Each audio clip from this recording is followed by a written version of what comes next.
इसी धरती से कोई नवयुवक जो उस समय महाराजा था खड़ा हुआ, पराक्रम किया, दो हाथ किया। आप सबको पता होना चाहिए कि सैयद सरार मसूद गाजी यहीं पर दफनाया गया। उसकी सेना को गाजर मूली की तरह हमारे हिंदू युवकों ने काट दिया, उसकी यहीं पर कब्र बना दी। 5-7 लोग बचे, अल्लाह तौबा करते हुए अपने देश को चले गए। वो सामान्य युद्ध नहीं था। आपको स्मरण होना चाहिए कि उसके बाद लगभग 150 वर्ष तक किसी भी इस्लामिक आक्रमणकारी की भारत की तरफ देखने की हिम्मत नहीं हुई। क्यों? क्योंकि वह कोई और नहीं था, महाराजा सुहेल देव थे, जो उस समय प्रातः अपने राजभवन में केवल नहीं बैठते थे, तो उनकी दीवार जो चार दीवारी की थी, किले की थी, इतनी चौड़ी थी कि 2 घोड़े एक साथ में दौड़ सकते थे।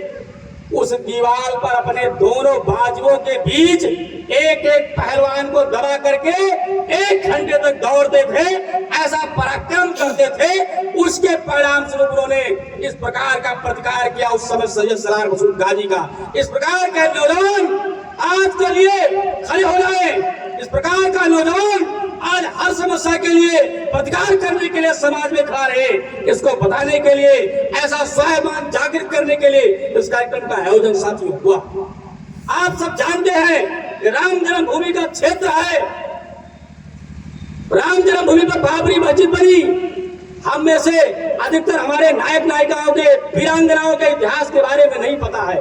विवेकानंद की 4थी पीढ़ी कौन थी हमको नहीं पता होगा, राम की 10वीं पीढ़ी कौन थी हमको नहीं पता होगा, छत्रपति शिवाजी के 4थी पीढ़ी में कौन लोग थे हमको नहीं पता होगा, महाराणा प्रताप के परिवार में कौन कौन थे हमको नहीं पता होगा।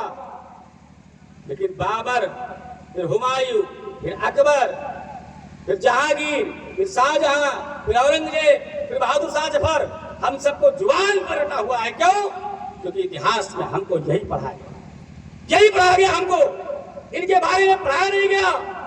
उस इतिहास को जानकारी के लिए याद करना कोई गलत नहीं, लेकिन इनके प्रति हमारा स्वाभिमान जागृत हो, इनके बारे में हमारा अध्ययन हो।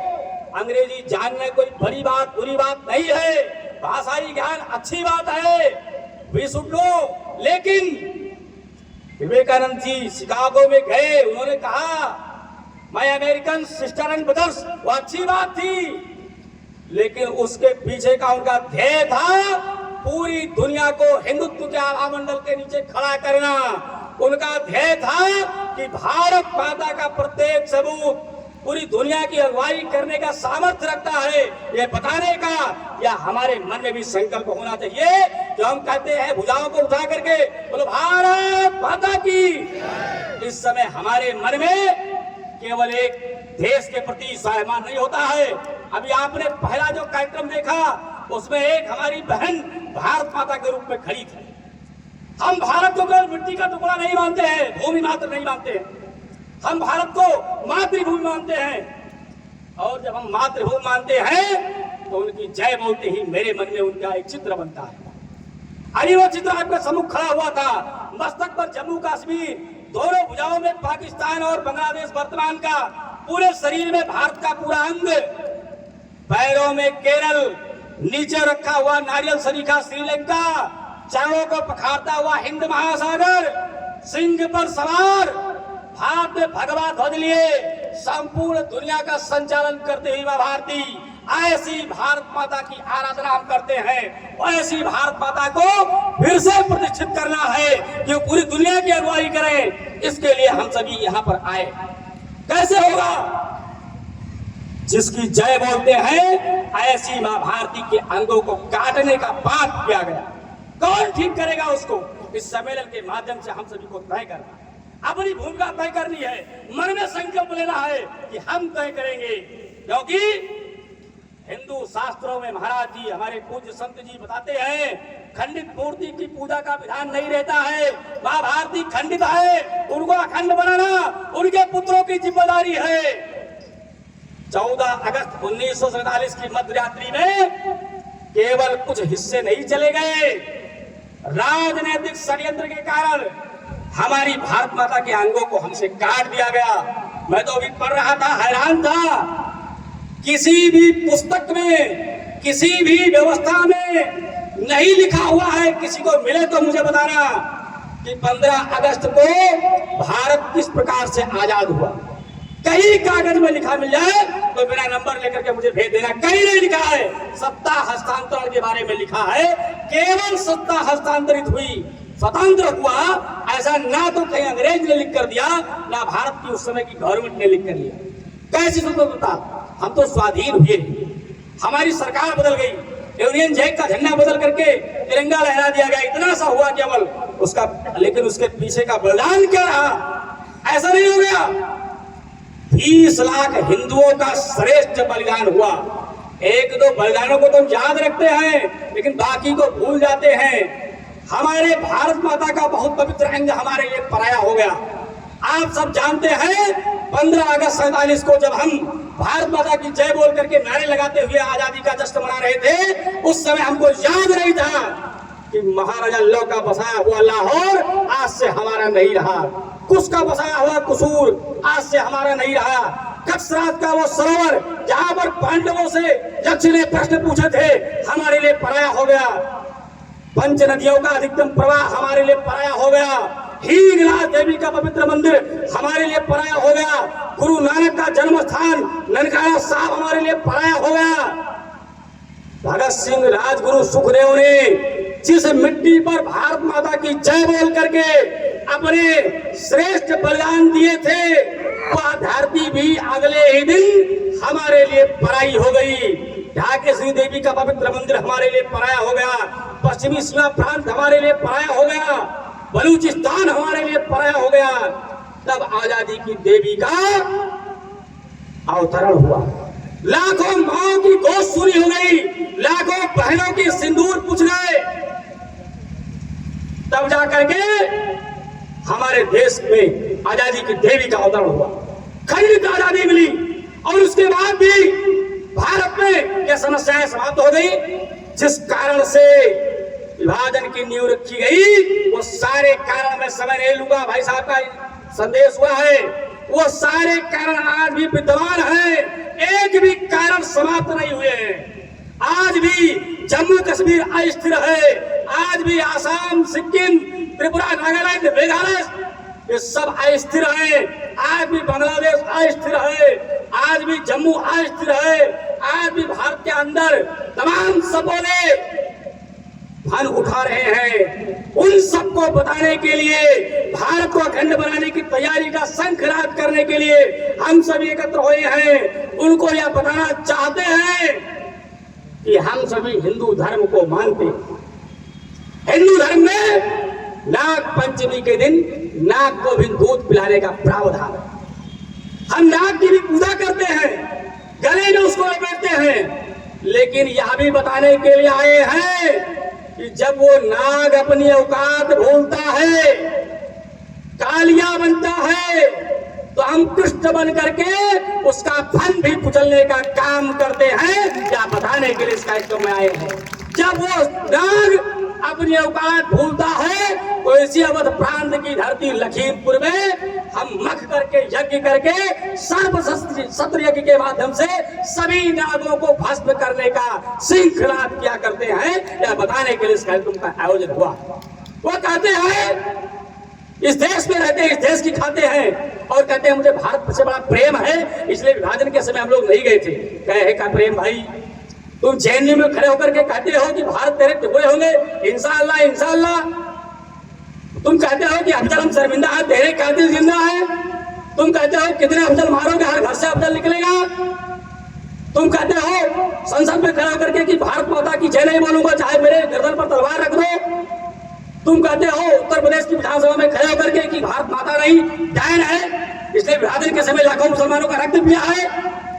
तुम सबको ये बताने के लिए हम सब एकत्र हुए हैं कि राजनीतिक षड्यंत्र पूर्वक लगाया गया नारा हिंदू मुस्लिम भाई भाई, इसको मैं बिल्कुल नहीं मानता हूं। हमसे कोई भी नातेदारी जोड़ने का प्रयास मत करिए, क्योंकि यहाँ पर श्रेष्ठ प्रोफेसर बैठे हुए हैं, श्रेष्ठ संत बैठे हुए हैं।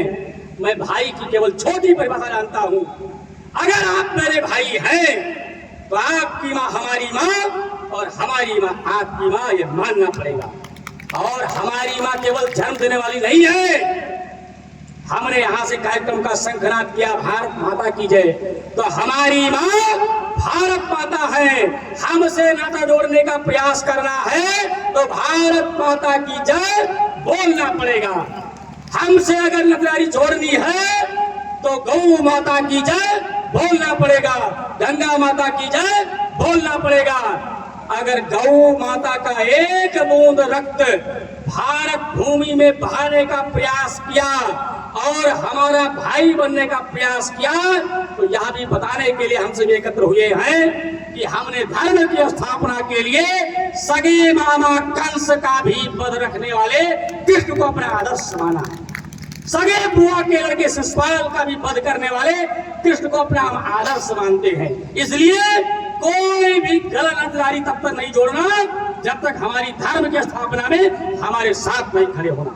साथियों, बस इतना ही निवेदन करते हुए, समस्याएं बहुत हैं, कभी मौका मिला फिर से आपसे चर्चा करेंगे। अभी तो तमाम प्रकार के काम जो पंच परिवर्तन के संघ ने दिए हैं, हमारी छोटी मोटी जो उसमें भूमिका हो सकती हो, दो चार काम हमारे जीवन में जीते जागते। अभी यहाँ पर परिवार का उदाहरण आपने देखा, कितना सुंदर था। कुटुंब के माध्यम से, क्या हमारे परिवार में भी कुटुंब की कोई परिकल्पना है? क्या अपने अपने बेडरूम में भोजन करते हैं?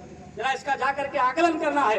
बड़ी बड़ी बातें हम लोगों ने बहुत किया, बहुत सुनते हैं, बहुत करेंगे, उसके परिणाम स्वरूप छोटी बातें हमारे जीवन में कितना उतरती। सामाजिक समरसता के बारे में भी गीत में 4 पंक्तियां आई थी।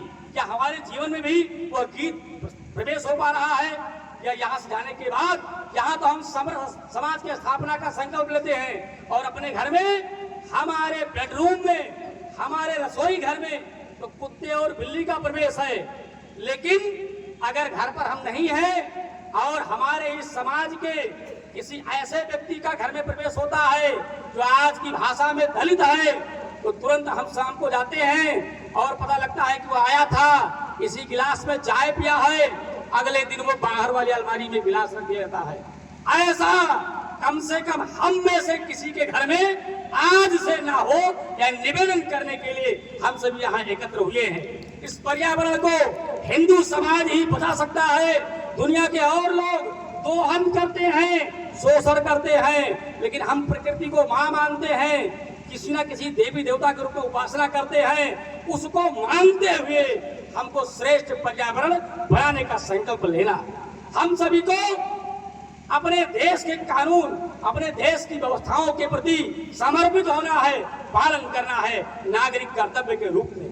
साथियों, इतना ही निवेदन करते हुए मैं अपनी बात को विराम देता हूं कि काल का घंटा बोल रहा है, युद्ध रचेगा दिल्ली में। काल का घंटा बोल रहा है, युद्ध रचेगा दिल्ली में। सावधान दुर्योधन, अब कुरुक्षेत्र बनेगा दिल्ली में। संतों के निर्देशन में शौर्य मचलेगा दिल्ली में।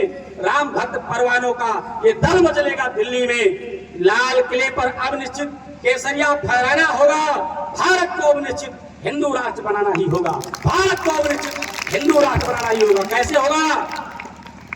निवेदन से नहीं होगा। श्रेष्ठ आक्रामक अजय हिंदू शक्ति खड़ी करनी होगी, क्योंकि हाथ जोड़ने से यदि रावण सीता को लौटा देता, हाथ जोड़ने से यदि रावण सीता को लौटा देता तो लंका दहन नहीं होता, न रावण मारा जाता। हाथ जोड़ने से दुर्योधन 5 गांव भी दे देता तो कुरुक्षेत्र के महासमर में इतना ध्वंस नहीं होता। गीता का संदेश सुनो, गीता का संदेश सुनो, गांडीव उठाना ही होगा। भारत को निश्चित हिंदू राष्ट्र बनाना ही होगा। तो भारत माता की, भारत माता की, भारत माता की। बहुत बहुत धन्यवाद।